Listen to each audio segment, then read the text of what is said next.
Interim by Edna St. Vincent Millay. The room is full of you.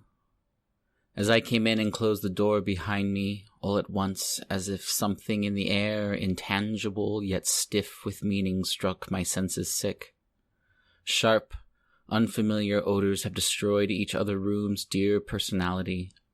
The heavy scent of damp funeral flowers, the very essence hushed distilled of death, has strangled that habitual breath of home whose expiration leaves all houses dead. And wheresoever I look is hideous change save here. Here 'twas if a weed-choked gate had opened at my touch, and I had stepped into some long-forgot, enchanted, strange, sweet garden of 1,000 years ago, and suddenly thought, I have been here before. You are not here. I know that you are gone, and will not ever enter here again, and yet it seems to me, if I should speak, your silent step must wake across the hall. If I should turn my head, that your sweet eyes would kiss me from the door. So short a time to teach my life its transposition to this difficult and unaccustomed key. The room is as you left it, your last touch, a thoughtless pressure, knowing not itself as saintly, hollows now each simple thing, hollows and glorifies, and glows between the dust's grey fingers like a shielded light. There is your book, just as you laid it down, face to the table. I cannot believe that you are gone. Just then it seemed to me you must be here. I almost laughed to think how like reality the dream had been, yet knew before I laughed, and so was still. That book, outspread, just as you laid it down. Perhaps you thought, I wonder what comes next, and whether this or that will be the end, so rose, and left it, thinking to return. Perhaps that chair when you arose passed out of the room, rocked silently a while ere it again was still when you were gone forever from the room. Perhaps that chair, stirred by your movement, rocked a little while silently to and fro.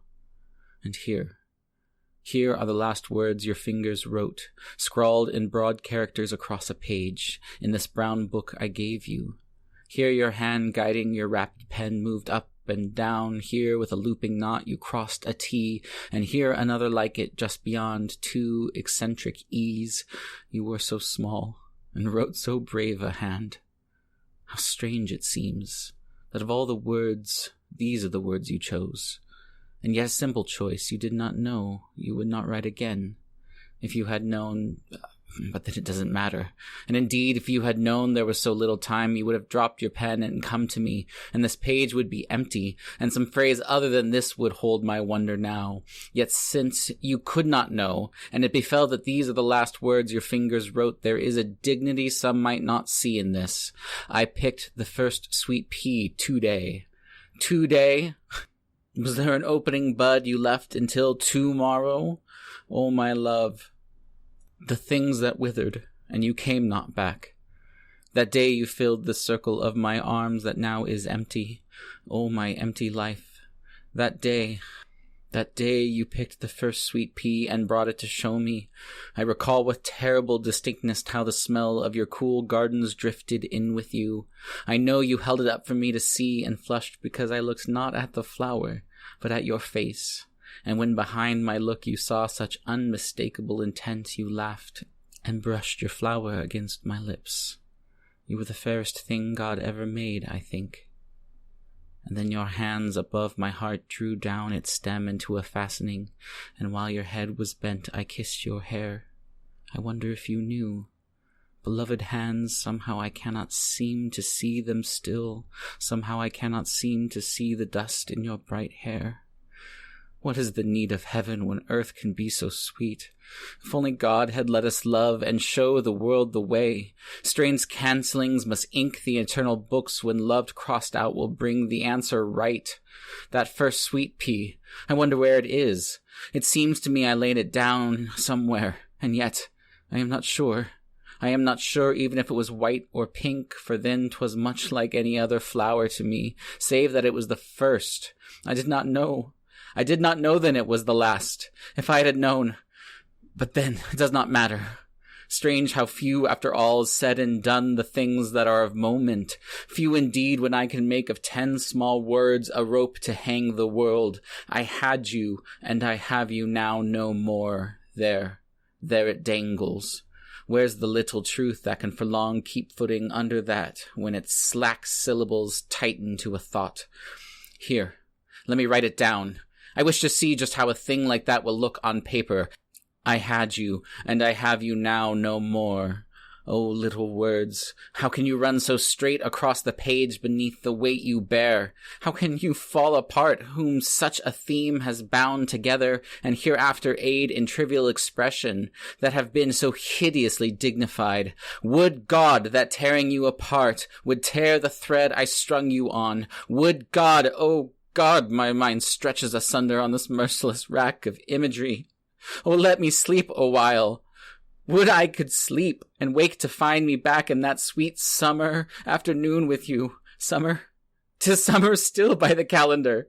How could God, if he so willed, set back the world a little turn or two, correct its griefs and bring its joys again?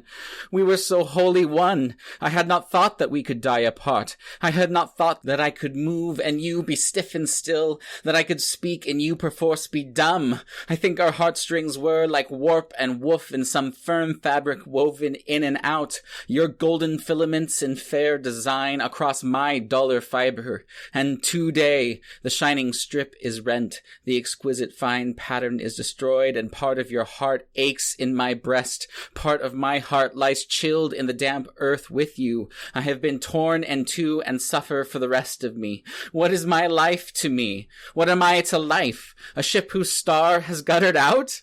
I fear that in the deep night starts awake perpetually to find its senses strained against the taut strings of that quivering air, awaiting the return of some dread chord. Dark is all I find for metaphor. All else were contrast, save that contrast's wall is down, and all opposed things flow together into a vast monotony where night and day and frost and thaw and death and life are synonyms. What now?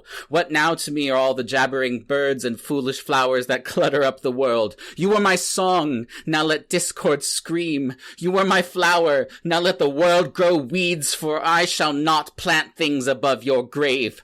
The common balm of the conventional woe for its own wound, amid sensations rendered negative by your elimination, stands today, certain, unmixed, the element of grief. I sorrow, and I shall not mock my truth with travesties of suffering, nor seek to effigy its incorporeal bulk in little wry-faced images of woe. I cannot call you back, and I desire no utterance of my immaterial voice. I cannot even turn my face this way or that and say, my face is turned towards you. I know not where you are. I do not know if heaven holds you or if earth transmutes you, body and soul, you into earth again. But this I know, not for 1 second's space shall I insult my sight with visionings such as the credulous crowd so eager-eyed beholds, self-conjured in the empty air. Let the world wail.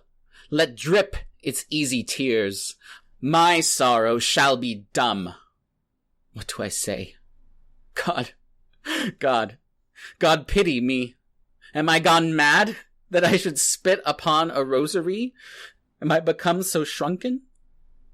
Would to God I too might feel that frenzied faith, whose touch makes temporal the most enduring grief, though it must walk a while as is its wont, with wild lamenting. Would I too might weep where weeps the world and hangs its piteous wreaths for its new dead. Not truth, but faith it is that keeps the world alive. If all at once faith were to slacken, that unconscious faith which must, I know, yet be the cornerstone of all believing, birds now flying fearless across would drop in terror to the earth, fishes would drown, and all governing reins would tangle in the frantic hands of God, and the worlds gallop headlong to destruction. Oh God, I see it now. and my sick brain staggers and swoons. How often over me flashes this breathlessness of sudden sight, in which I see the universe unrolled before me like a scroll, and read therein chaos and doom, where helpless planets whirl dizzily round and round and round and round like tops across a table, gathering speed, with every spin to waver on the edge, one instant looking over, and the next to shudder, lurch forward out of sight. Ah, I am worn out. I am wearied out. It is too much. I am but flesh and blood, and I must sleep. Though you were dead again, I am but flesh and blood, and I must sleep.